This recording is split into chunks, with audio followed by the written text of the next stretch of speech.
ನಮಸ್ಕಾರ ಗೆಳೆಯರೇ. ಇಂದು ನಾವು ಕೇಳೋಣ ಒಂದು ಚಿಕ್ಕ ಕತೆ. ಇದು ನೀವು ಜೀವನ ನೋಡುವ ದಿಕ್ಕನ್ನು ಬದಲಾಯಿಸಬಹುದು.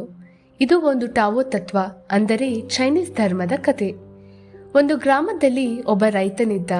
ಅವನಿಗೆ ಒಂದು ಕುದುರೆ ಇತ್ತು. ಆ ಕುದುರೆ ಅವನ ಜೀವನಾಧಾರ. ಹೊಲದ ಕೆಲಸಕ್ಕೂ ಆದಾಯಕ್ಕೂ ಸಹಾಯ ಮಾಡ್ತಿತ್ತು. ಒಂದು ದಿನ ಆ ಕುದುರೆ ಕಾಡಿಗೆ ಓಡಿ ಹೋಯಿತು. ಅವನ ಸ್ನೇಹಿತರು ಬಂದು ಹೇಳಿದರು, ಅಯ್ಯೋ, ನಿನಗೆ ಯಾವ ಗತಿ ಬಂತಪ್ಪ, ಏನ್ ಕರ್ಮನೋ, ಇವಾಗ ಹೇಗೆ ಜೀವನ ನಡೆಸ್ತೀಯಾ? ಆ ರೈತ ಹೇಳಿದ, ಇದಕ್ಕೆ ನಾನೇನು ಹೇಳೋದು, ನೋಡೋಣ. ಕೆಲ ದಿನಗಳಲ್ಲಿ ಆ ಕುದುರೆ ಮತ್ತೆರಡು ಕಾಡು ಕುದುರೆಗಳ ಜೊತೆ ಹಿಂತಿರುಗಿತು. ಈ ಬಾರಿ ಗ್ರಾಮಸ್ಥರು ಅಚ್ಚರಿಯಿಂದ ಹೇಳಿದರು, ಏನ್ ಲಾಭನಪ್ಪ ನಿಂದು, ನೀನೇ ಅದೃಷ್ಟವಂತ. ರೈತ ಮತ್ತೆ ಹೇಳಿದ, ಅದೃಷ್ಟನೋ ದುರಾದೃಷ್ಟನೋ ಯಾರಿಗ್ ಗೊತ್ತು, ನೋಡೋಣ. ನಂತರ ರೈತನ ಮಗನಿಗೆ ಆ ಕಾಡು ಕುದುರೆ ಓಡಿಸಲು ಆಸೆಯಾಯಿತು. ಆದರೆ ಅದು ಅವನನ್ನು ಎಸೆದು ಹಾಕಿತು.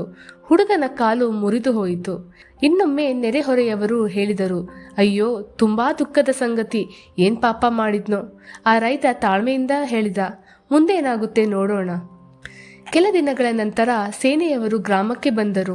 ಎಲ್ಲ ಯುವಕರನ್ನು ಯುದ್ಧಕ್ಕೆ ಕರೆಯಲಾಯಿತು. ಆದರೆ ರೈತನ ಮಗ ಕಾಲು ಮುರಿದಿದ್ದರಿಂದ ಆತನನ್ನು ಬಿಡಲಾಯಿತು.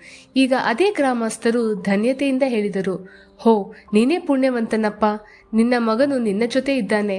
ನಮ್ಮ ಮಕ್ಕಳು ಹಿಂತಿರುಗಿ ಬರ್ತಾರೋ ಇಲ್ವೋ ನಮಗೆ ಗೊತ್ತಿಲ್ಲ. ಆ ರೈತ ಶಾಂತವಾಗಿ ಹೇಳಿದ, ನೋಡೋಣ, ಸಮಯವೇ ಉತ್ತರ ಕೊಡುತ್ತೆ. ಈ ಕಥೆಯನ್ನು ನಾವು ಎರಡು ರೀತಿಯಲ್ಲಿ ಅರ್ಥ ಮಾಡಿಕೊಳ್ಳಬಹುದು. ಮೊದಲನೆಯದು, ಜೀವನದಲ್ಲಿ ನಡೆಯೋ ಪ್ರತಿಯೊಂದು ಘಟನೆ ಕೂಡ ಒಳ್ಳೆಯದೋ ಕೆಟ್ಟದೋ ಅಂತ ತಕ್ಷಣ ತೀರ್ಮಾನ ಮಾಡೋದು ಸರಿಯಲ್ಲ. ಯಾವುದು ನಮ್ಮ ದೃಷ್ಟಿಯಲ್ಲಿ ಇವತ್ತು ದುಃಖ ಅಂತ ಕಾಣಬಹುದು, ಅದು ನಾಳೆ ಅದೃಷ್ಟ ಆಗಿರಬಹುದು. ಸಮಯವೇ ನಿಜವಾದ ಉತ್ತರ ಕೊಡುತ್ತೆ. ಆದ್ದರಿಂದ ತಾಳ್ಮೆಯೊಂದಿಗೆ ಕಾಯೋಣ. ಎರಡನೆಯದು, ಜೀವನದಲ್ಲಿ ಏನೇ ಆದರೂ ಜನ ಮಾತಾಡ್ತಾರೆ. ಹಾಳಾದರೆ ಟೀಕೆ ಮಾಡ್ತಾರೆ, ಗೆದ್ದರೆ ಪ್ರಶಂಸೆ ಮಾಡ್ತಾರೆ. ಅದು ಹೀಗೆ ಸಾಗ್ತಾ ಇರುತ್ತೆ. ಅವರ ಮಾತುಗಳನ್ನು ಗಂಭೀರವಾಗಿ ತೆಗೆದುಕೊಳ್ಳದೆ ನಮ್ಮ ಮನಃಶಾಂತಿ ಕಾಪಾಡಿಕೊಳ್ಳೋಣ.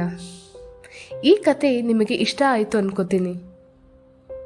ಧನ್ಯವಾದಗಳು. Thank you for watching. Like, share and subscribe for more videos.